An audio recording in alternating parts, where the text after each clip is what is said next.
Hey everyone, welcome back. It's been a few days for me. Um, I got some rest. I wanted to record some more, but I just wasn't feeling well, and I didn't want to drag butt or anything like that. So we're back. I'm feeling better. It's good to see you here. Thanks for being here. Um, Obviously I can't see you, but if you're hearing this, then I presume that you're here, whatever that means, quote unquote. The tree falls in the forest doesn't make a sound, that kind of thing. One of my students once asked, she said, sometimes I wonder if like the room exists before I walk into it. Obviously, other people exist, but maybe it's just the perceptions that exist and we co-constitute the in-betweens. Um, it's kind of Berkeleyan, except Berkeley thinks that God is always perceiving everything and keeping it um, existent, extant. Anyway, we're actually on Plato. You should see that on the screen right now. Um, and guiding questions. So we're in books one, two, and four. We finished what I want to cover in book one. I say that we finished the beginning. There's actually a couple of pages at the end that I want to cover about they'll help us understand how Plato's thinking of justice, specifically justice as harmony versus injustice as discord. One of the things Plato says is that um, in the case of criminals or a gang of robbers or thieves, a band of thieves, um, any kind of organized crime or organized violence, collaboration, is not perfectly unjust because if they were all perfectly unjust individuals working in that crime syndicate or that ring, they would have backstabbed each other and there could never be any organization at all. Um, so you can kind of think of, I mean, this is what city-states are to some extent, but you could think of clans, um, sort of tribalism, where the leaders usually are supporting life for their community. Maybe they have a harsh way of dealing out rules, doling out punishments, keeping things in order. Um, but generally, the leader preserves some form of order. So I'm thinking of this show that I've been watching, and I hope this doesn't raise any copyright issues. It's on Netflix, and it's called Godless. And in this show, one of the characters, um, maybe you've seen it, and it's a pretty cool show. I don't want to say too much because again, I want to make this general, but you could go watch it and see what I'm talking about. You could use this as your own experiential access point to the claim I'm making, and the claim that Plato makes about organization as justice and utter discord as injustice. So in this show, the bad guy is an older man who has a weird sort of um, religiosity to the way that he sort of like an angel of death kind of character, fire and brimstone. Um, you might believe he's the hand of God in some way, but in a violent way, that kind of figure. But he has like 30 some other men who are doing terrible things and are obviously out for some of their own interest. But the whole show centers on how he's betrayed by someone he considers a son, and he considers all of his men family. Um, and you see him at different points, like having these really weird interactions. Like he comes across some, I think they're Scandinavian or Norwegian immigrants way out in the west. We're in New Mexico here in like the mid 1800s. It's still a territory, it's not a state yet. And he basically says that he I think he's super drunk the night before because when he wakes up the next day, he's just like he's mad at himself in some way or he's disgusted with himself. Um, and he tells them that there's like it's two couples, two men and two women and kids, and the Norwegians. And he says that there's an implied threat that they'll all be killed with the 30 some men that he's got traveling with him who look very evil. Um, if they don't, if one of the women doesn't sleep with him. And that's obviously rape, um, even though it's coerced. Anyway, well, Yeah, coercion is rape, if that's not clear. Um, that I say even though because it's obvious to me, but I don't think it, I think there's um far too much left up to debate. Like I think other people don't consider that as well understood as they should. And so that's why I say even though, not because it's like some minor case or because it's not, or it's a fringe, it is. I was saying even though about public perception. So he does that. And the next day, he's like, why are y'all still alive?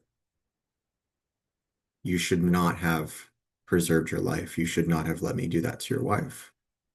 That's what he says to them. Why aren't you at least beat up? You guys look fine.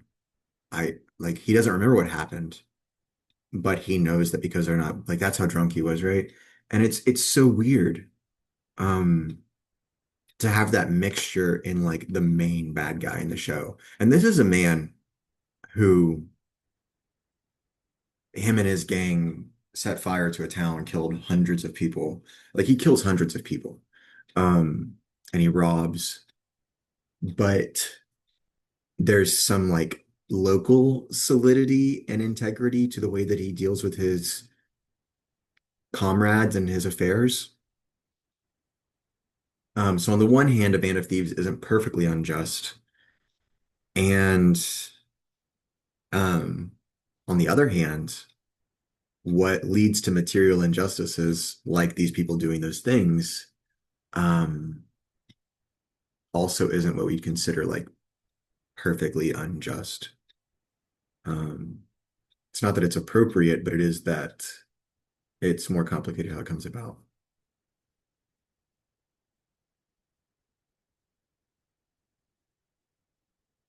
So like you get robbed, and then to understand that you were only able to be robbed because there was some level of order or justice in that is strange, and it makes you reevaluate what's going on.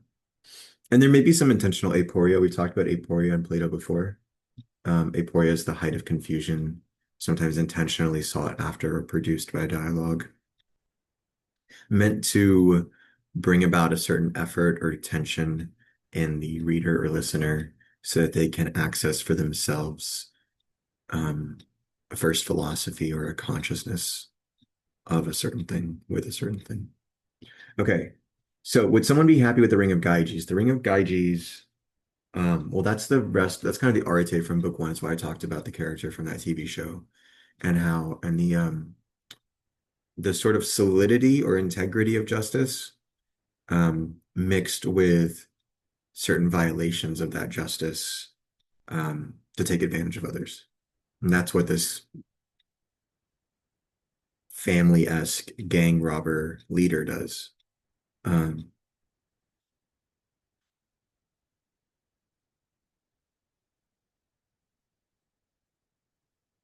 it's kind of like having like a feudal lord, or maybe in Dune, the barons. I'm thinking of barons.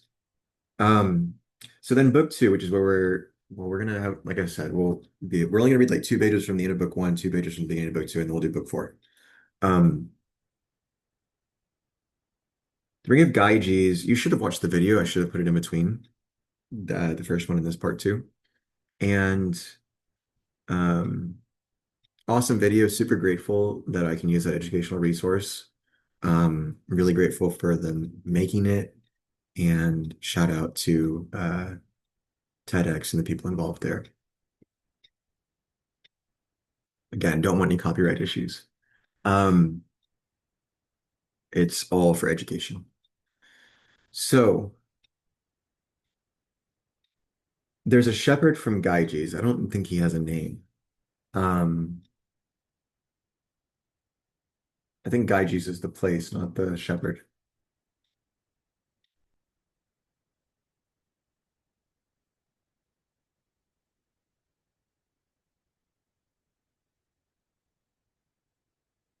Hmm.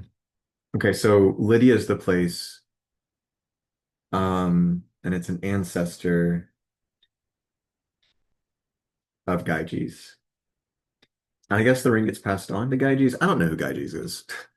But this is called the Ring of Gyges. And maybe it's further in book two. We're talking about a shepherd who finds the Ring of Gyges, and this shepherd is the ancestor of Gyges, according to this text. But we'll get to that in a minute. So you should have watched that. Yeah, he finds the ring. It's in a there's a storm and an earthquake and a chasm opens up in the ground out in the field where he's tending his sheep. He goes in, finds a larger than life bronze statue, giant, giant figure. Big enough that he can get inside of it. I think he actually puts his whole body inside, but he reaches inside at least and he gets a ring out of it. Um, Window-like openings. Oh, it's the bronze. No. Ah, so the hollow bronze horse is what he climbed into. There was a corpse that was the giant. Yeah, and I thought that's why I was like, he didn't go inside to get the ring. The ring was on the giant's finger. My students, one of my different section, was like, why is Gaiji's grave robbing? And so then, um, well, we had fun with that one.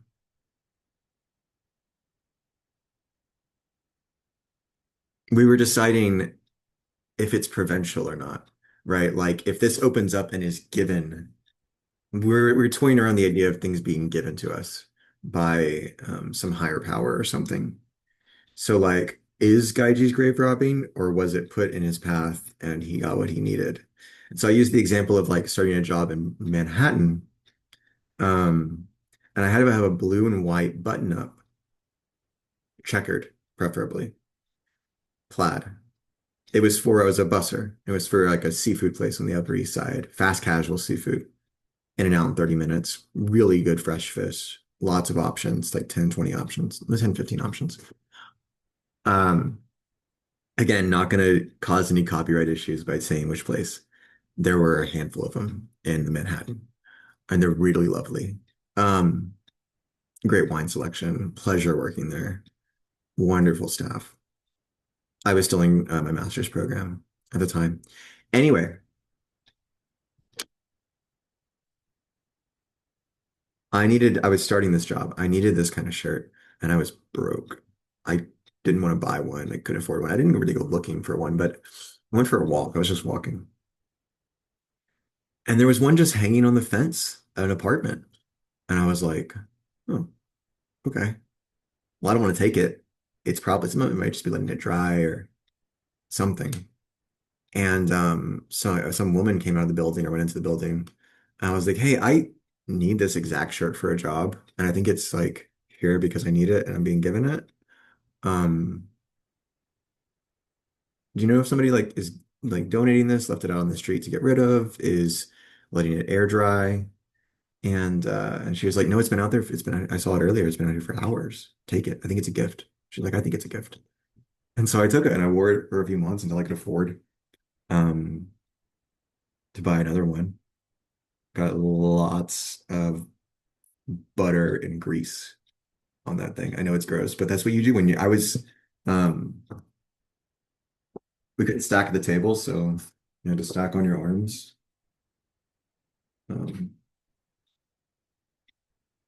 but and then you had to like do things between the two. It's like to keep because you have to stack like five plates in this bottom. You just keep putting them under. You like move all the silverware. Anyway, some people would do like chest stacking. I didn't like that. I didn't want to get all those dishes on my. I just prefer to use my forearm muscle to hold them. Um, I could never run plates though, like multiple up the arm. I couldn't do a third plate. I just couldn't. Um, but I can do three, one, two, three. I just can't do three on one arm. Some people can do seven, like tapas, like small plates. You can get like I they're really impressive. And they're usually like burning hot. Okay. So I call that my grave wrapping shirt. And then I wore it to my other classes and I told them it was my grave robbing shirt without explaining any context. And I just thought it made sense. And I didn't even wear it to the class that we had talked about it in. It's my first few weeks teaching philosophy.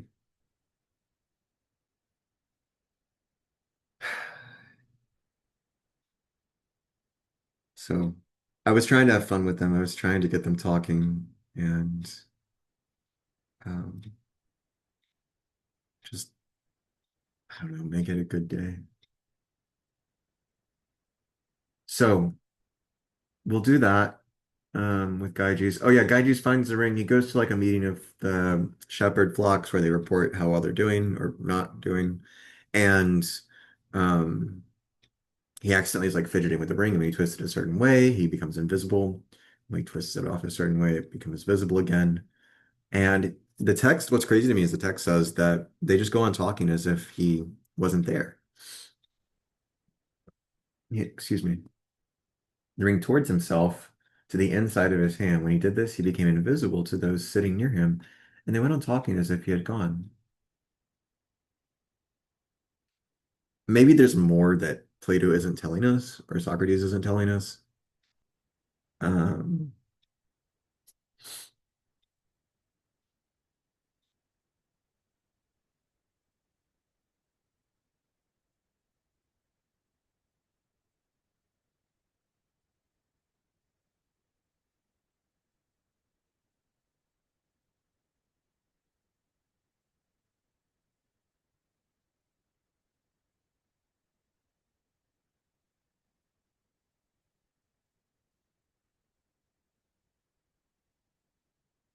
yeah, this is Socrates speaking right now.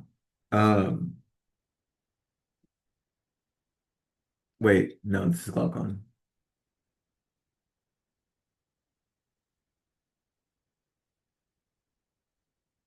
Yeah, so Glaucon presents the Ring of Gyges to argue that nobody would be good if they could get away with being bad. And Socrates really needs to finish this out with a tripartite soul to think about like an excellent leader, to think about the harmony of the soul, the clarity or the peace of justice and integrity, right?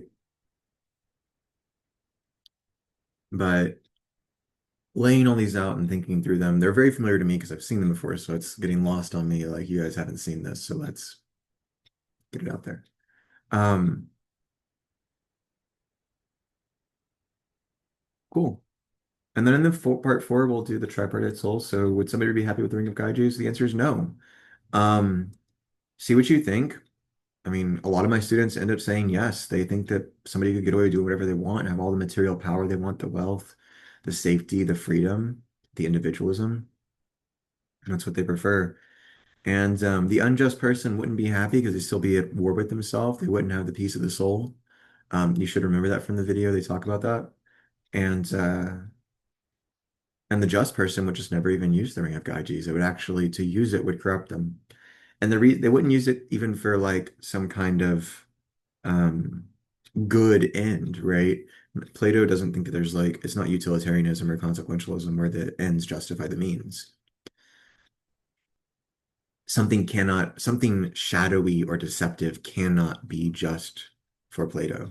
So there's a forcefulness or a strength or a power or an excellence, an arete to justice, a value that when brandished in the sunlight at full force, um, you don't need the ring. You don't need invisibility. You don't need deceptiveness. You don't need shadow games. It's like justice is just that good, that talented, that powerful, that capable, that wise. When we get to the tripartite, this is another reason why justice or wisdom does not subdue desire, because you need the power of desire. And justice is not meek.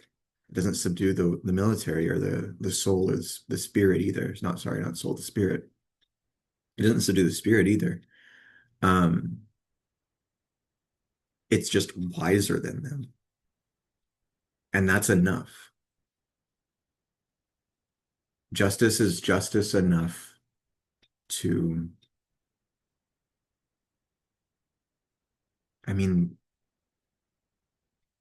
There's conviction, there's commitments, there's certitude, there's assertion, confidence, but there's also on the part of the spirit and the desire, there's submission to the right ends or the right decisions. And in a political situation, others should submit to the one who has the most powerful wisdom, that part of their soul. That kind of person who has the predominantly wise soul should be the one in charge.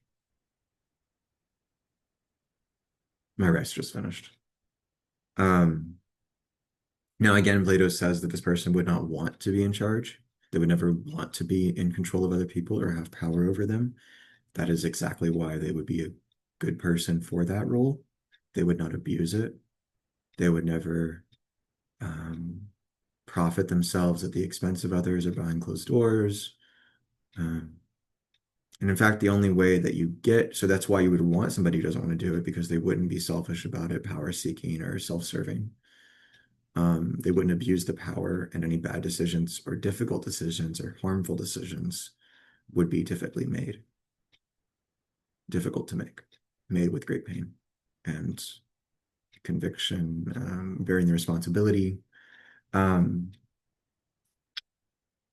and then but then the other thing is that to get somebody like that to lead, they wouldn't want money and they wouldn't want honor or fame, especially because they're only concerned with their interior life, their philosophy, their virtue, their excellence, the soul, um, their community. Maybe they're interested in taking care of their family, if they have one, animals, making sure their environment around them is healthy, clean, stable, safe.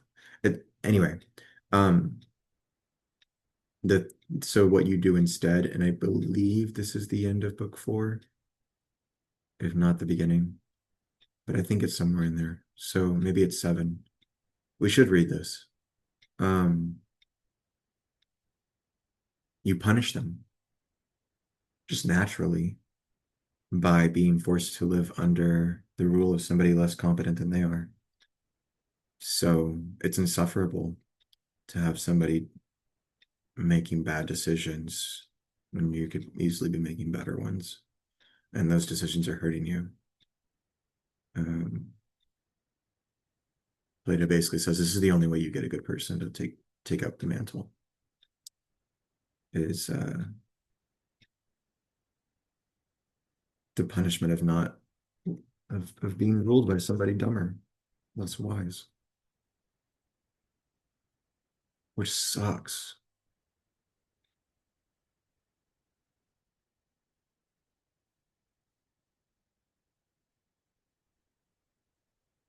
Okay, we covered the tripartite soul and the just city. I told you you need to relate like each piece all the way down. And there's some charts that are good for it.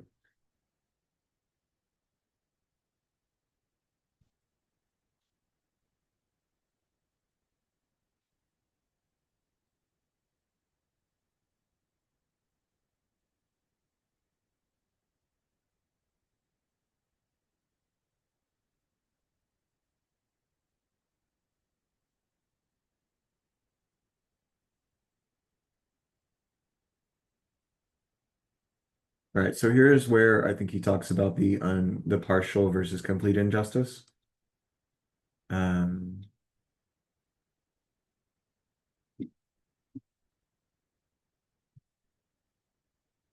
Come then, complete the banquet for me by continuing to answer as you've been doing.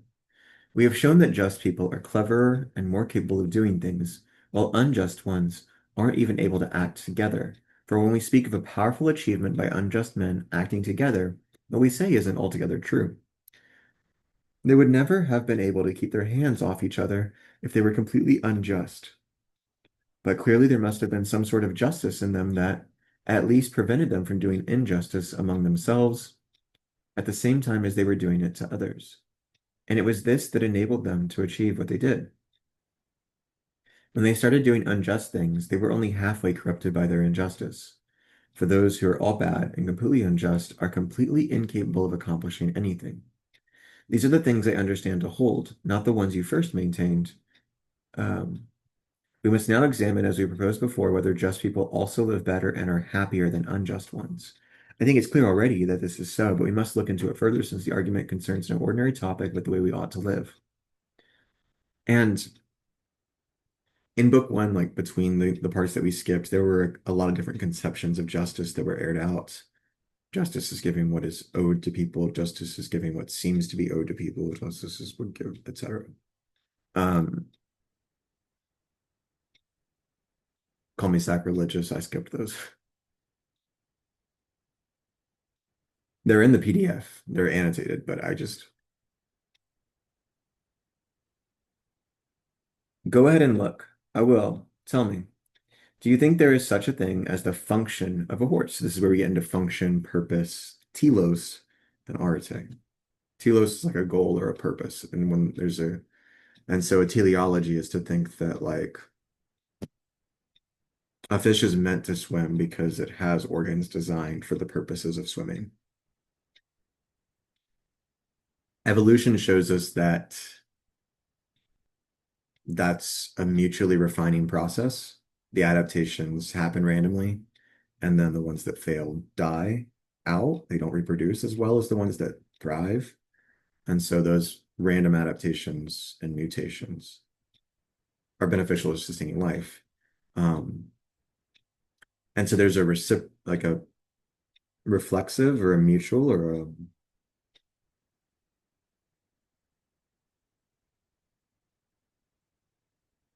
now this is usually seen as an argument against God, but process theologians would not see this as it's not an argument against God. It's normally seen as a as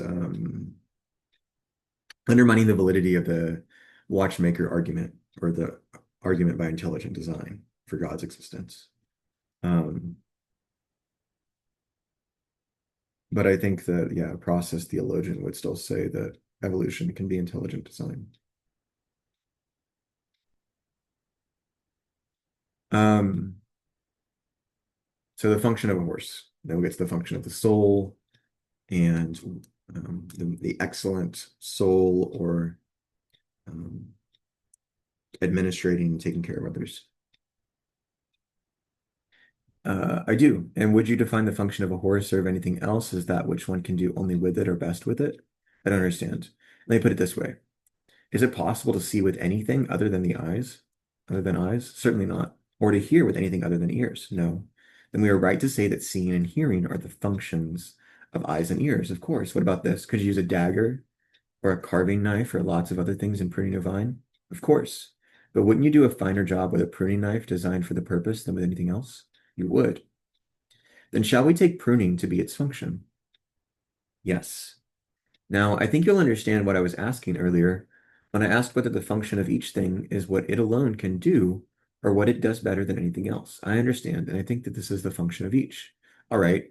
Does each thing to which a particular function is assigned also have a virtue? Let's go over the same ground again. We say that eyes have some function, they do. So there is also a virtue of eyes. There is. And ears have a function, yes. So there is also a virtue of ears. Yes, there is. And all other things are the same, aren't they? They are. And could eyes perform their function well if they lacked their peculiar virtue, sorry, their peculiar virtue and had the vice instead? How could they? For don't you mean if they had blindness instead of sight? So this is why also the ruler can perform their function well uh, due to the virtue of wisdom, because the reasoning part of their soul has excellence. So the reason's excellence is wisdom exhibited by the ruler. Those are the three parts of the city that I would ask you, right? Um, the merchants or the craftsman's virtue is moderation. Um, or sorry, the desires, uh, yeah, desire and pleasures, uh, excellence is moderation exhibited by the craftsmen and merchants. And spirit's excellence is courage. exhibited by the soldiers. And again, reason's excellence is wisdom exhibited by the ruler. So you have a part of the soul, a virtue of what it means for that mode of consciousness to be excellent. And then a kind of interpersonal example of how we often uh, organize each other and our social lives based on the excellences at our disposal. The capabilities of leaders, you want a craftsman, a carpenter who knows how to carpent. So you want a president who knows how to govern.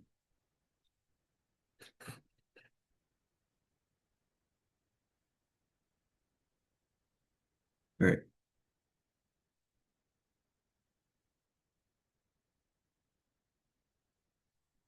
Whatever their virtue is, for I'm not now asking about that, but about whether anything that has a function performs it well by means of its own peculiar virtue and badly by means of its vice. That's true, it does. Um, so we could also wonder if vice is a privation of virtue or if it's a separate thing. It, Plato does not seem to consider it a privation, whereas I think Aristotle considers it a privation.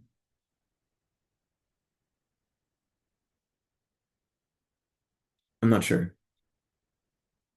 Um, it might be in book 4 because Plato also talks about how I believe it's Plato that mentions no, that's Descartes. Descartes says that cold is the privation of heat, and so it's not actually a real thing. Sorry, I got confused. It's not Plato. That's true. It does. So ears too, deprived of their own virtue, perform their function badly. Well, no, I mean deprived of their own virtue, that seems to be a privation as well. So it's not setting them, they does have them on a continuum then. Um, that's right. And the same can be said about everything else. So it seems. Come then and let's consider this. Is there some function of the soul that you couldn't perform with anything else? For example, taking care of things, ruling, deliberating, and the like. Is there anything other than a soul to which you could rightly assign these and say that they are its peculiar function? No, none of them. What of living? Isn't that a function of a soul? It certainly is. And don't we also say that there is a virtue of a soul? We do. Then will a soul ever perform its function well, Thrasymachus, if it is deprived of its own peculiar virtue, or is that impossible? It's impossible. Doesn't it follow then that a bad soul rules and takes care of things badly, and that a good soul does all these things well? It does. Now, we agreed that justice is a soul's virtue, and injustice its vice. We did. Then it follows that a just soul and a just man will live well, and an unjust one badly. Apparently so, according to your argument. And surely anyone who lives well is blessed and happy, eudaimonia, and anyone who doesn't is the opposite. Of course. Therefore, a just person is happy and an unjust one wretched. So be it. It profits no one to be wretched, but to be happy, of course. And so, Thrasymachus, injustice is never more profitable than justice. Let that be your banquet, Socrates, at the feast of Bendis, given by you, Thrasymachus, after you became gentle and ceased to give me rough treatment. Yet I haven't had a fine banquet.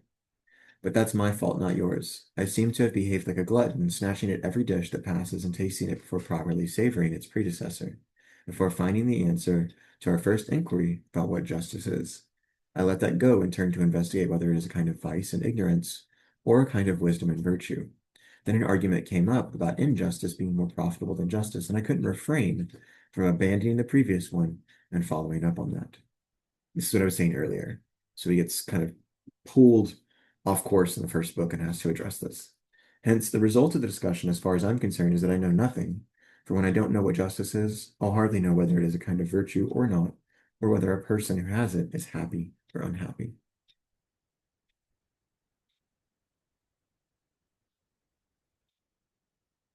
When I said this, I thought I had done with the discussion, but it turned out to have been only a prelude. Glaucon showed his characteristic courage on this occasion too, and refused to accept Thrasymachus's abandonment of the argument. Socrates, he said, do you want to seem to have persuaded us that it is better in every way to be just than unjust? Or do you want truly to convince us of this? I want truly to convince you, I said, if I can. Well then, you certainly aren't doing what you want. Tell me, do you think there is a kind of good we welcome, not because we desire what comes from it, but because we welcome it for its own sake? Joy, for example, and all the harmless pleasures that have no results beyond the joy of having them? This was also in the video. Um, and this is a good introduction to intrinsic versus instrumental goods. The third group is both intrinsic and instrumental. So intrinsic goods are things that are only good, or they're good for their own sake. You want them no matter what. And extrinsic goods or instrumental goods or means to an end. Ends are things that are good, and they're intrinsic goods. Now, means to that end are ways to get there, manners, modes, and they're usually good insofar as they produce the end, or insofar as they get you to the thing that is intrinsically good. So if health is intrinsically good, then eating a regular diet with a balanced set of nutrients, carbs, complete protein, complete carbs, complete proteins, complex carbs, complete proteins, complete amino acids, and healthy fats, like polyunsaturated fats. Those are probably, and then all your like minerals, your iron, magnesium, potassium, um, and your B vitamins. Um, all of those things are instrumental goods that allow you to lead a stable life. And that's maybe even health is an instrumental good to pleasure. It depends on how you chop it up. Um,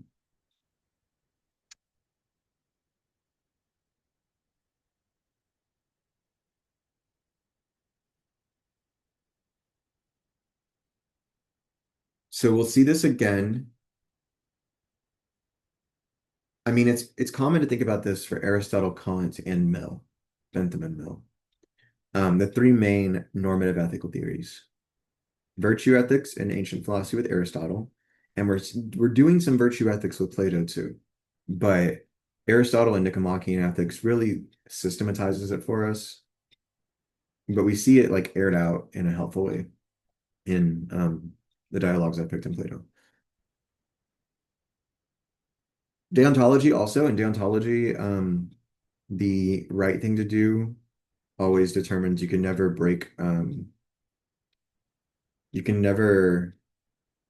have an instrumental good really. Um, and the only thing that's good in itself is the worth of the law and the sort of self-respect, which is not an arrogance or a pleasure, but a maybe a peace or a solidity or a fortitude or a conviction or a commitment or a forcefulness or a confidence. Um, and then yeah, utilitarianism, um, the intrinsic good is pleasure. So it's really important in utilitarianism because utilitarianism is the first form of consequentialism. Consequentialism is the bigger ethical theory around utilitarianism. Consequentialism is truly the third kind, deontology and virtue ethics. Um, and then utilitarianism is like a subset in consequentialism, right? So one, two, three, think of those three separate things. And in consequentialism, the intrinsic good doesn't matter. You're just maximizing one or a set of intrinsic goods. And it's okay to do to pursue that with means that may or may not always. Now, it's best if I think the best system is a pseudo deontological one in which the means can themselves never break, deviate from ends. But yeah, that's how it plays out there. In Plato, they want to prove that justice is the kind that is good in itself and good for everything else. Whereas in Kant, it can't be good for everything else because if it was, then it would not be good in itself. Um, this is pretty significant in Kant. He says that like the goodwill or the thing that the willing and intending to do good cannot depend on an outcome because if it depends on an outcome, then it is not in itself, but it is hypothetical or syllogistic. It's causal and it goes beyond the first instantaneity of pure philosophy and metaphysics, or a grounding for metaethics. Um, Certainly, I think there are such things. And is there,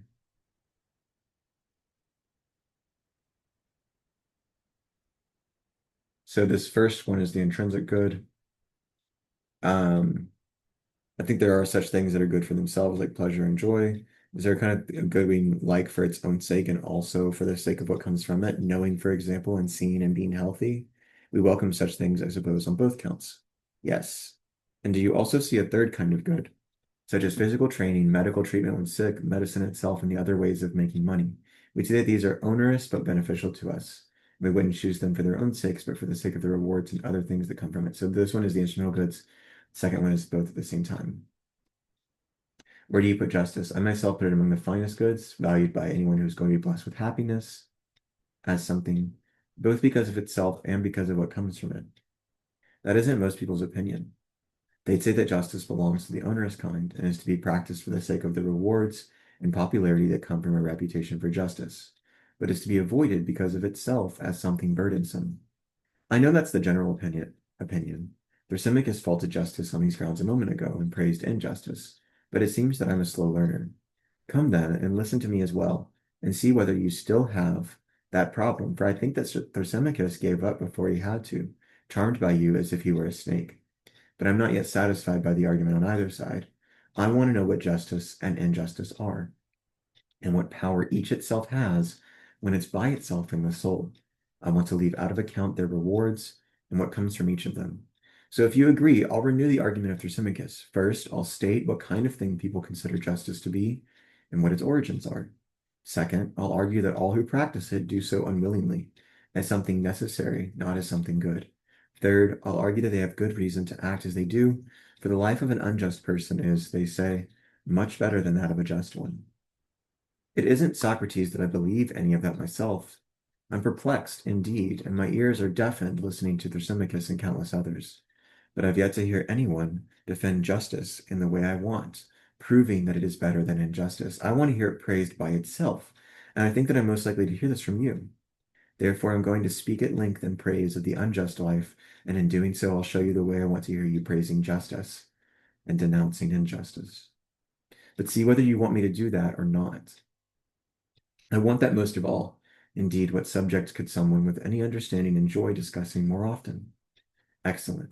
And let's discuss the first subject I mentioned, what justice is and what its origins are.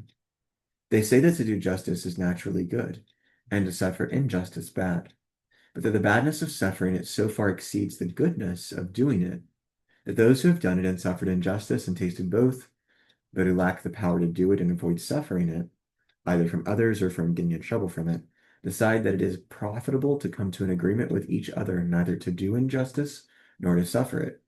As a result, they begin to make laws and covenants, and what the law commands they call lawful and just. This, they say, is the origin and essence of justice. So it's a sort of legalism that Plato does not agree with. It is intermediate between the best and the worst. The best is to do injustice without paying a penalty. The worst is to suffer it without being able to take revenge. Justice, in a system of legalism, is a mean between these two extremes. People value it not as a good, but because they are too weak to do injustice with impunity.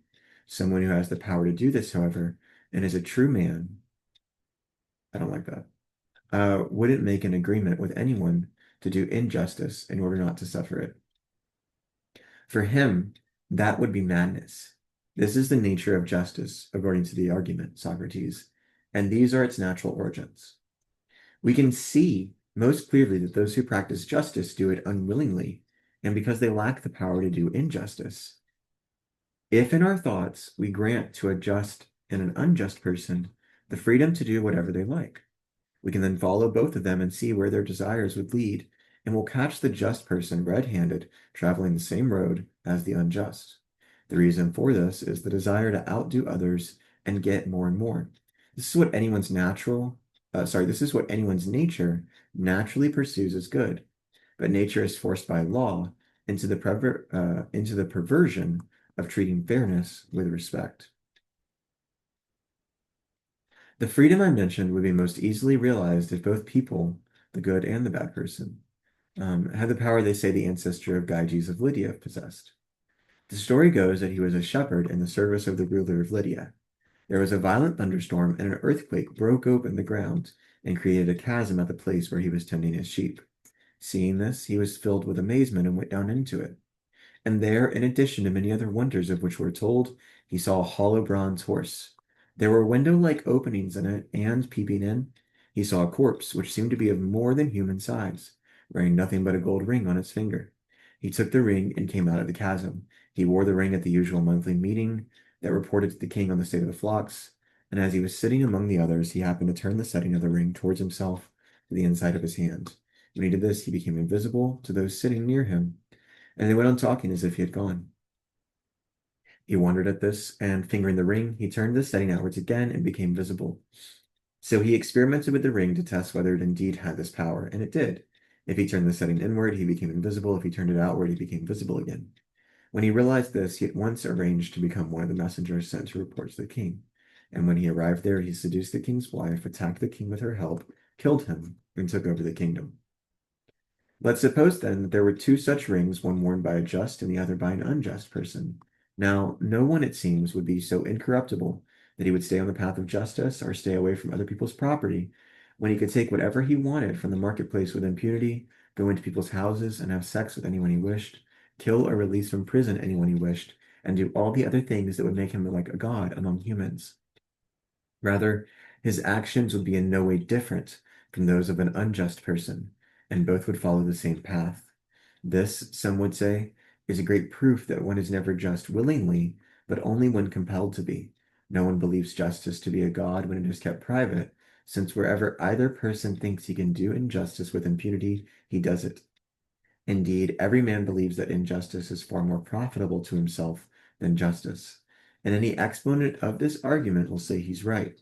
For someone who didn't want to do injustice given this sort of opportunity, and who didn't touch other people's property, would be thought wretched and stupid by everyone aware of the situation, because they're not good people.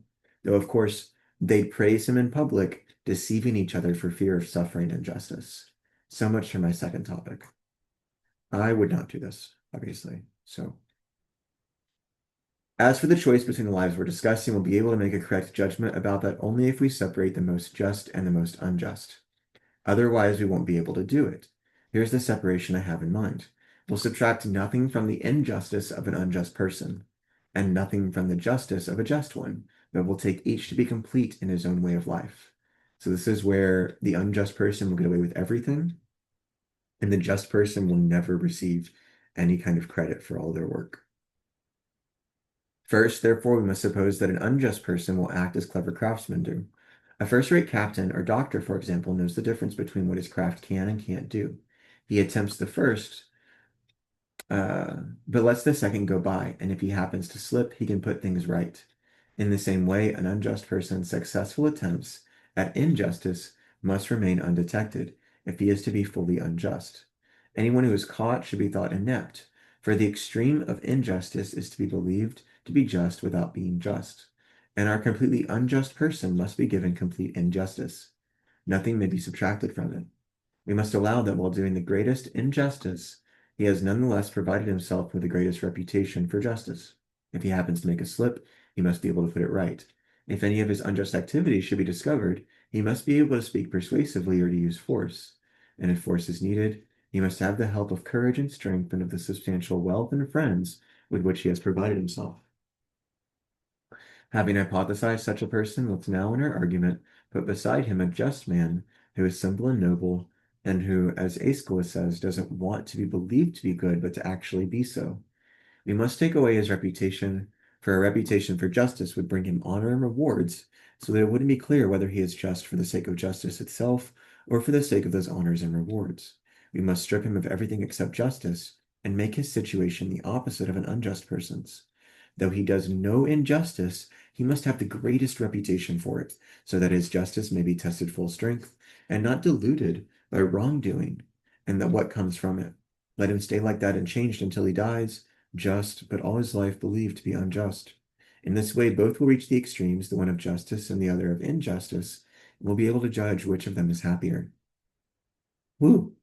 Glaucon, I said, how vigorously you've scoured each of the men for our competition, just as you would have paired statues for an art competition. I do the best I can, he replied.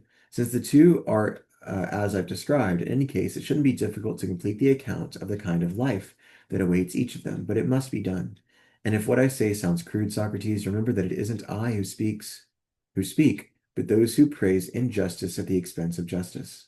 So he's just taking up devil's advocate, taking up this position. They'll say that a just person in such circumstances will be whipped, stretched on a rack, chained, blinded with fire, and at the end, when he has suffered every kind of evil, he'll be impaled, and we'll realize then that one shouldn't want to be just, but to be believed to be just. Indeed, Aeschylus's words are far more correctly applied to unjust people than to just ones, for the supporters of injustice will say that a really unjust person, having a way of life based on the truth about things and not living in accordance with opinion, doesn't want simply to be believed to be unjust, but actually to be so. I've just seen a deep furrow in his mind where wise counsels propagate. Um, and then the perfectly unjust person. He rules his city because of his reputation for justice. He marries into any family he wishes. He gives his children in marriage to anyone he wishes. He has contracts and partnerships with anyone he wants. And besides benefiting himself in all these ways, he profits because he has no scruples about doing injustice. In any contest, public or private, he's the winner and outdoes his enemies. And by outdoing them, he becomes wealthy, benefiting his friends and harming his enemies. He makes adequate sacrifices to the gods and sets up magnificent offerings to them. He takes better care of the gods, therefore, and indeed of the human beings he's fond of, than a just person does. Hence, it's likely that the gods, in turn, will take better care of him than of a just person. That's what they say, Socrates, that gods and humans provide a better life for unjust people than for just ones. When Glaucon had said this, I had it in mind to respond, but his brother Adamantus intervened. You surely don't think that the position has been adequately stated. And that's all we'll do from book two. That's the Ring of Gyges.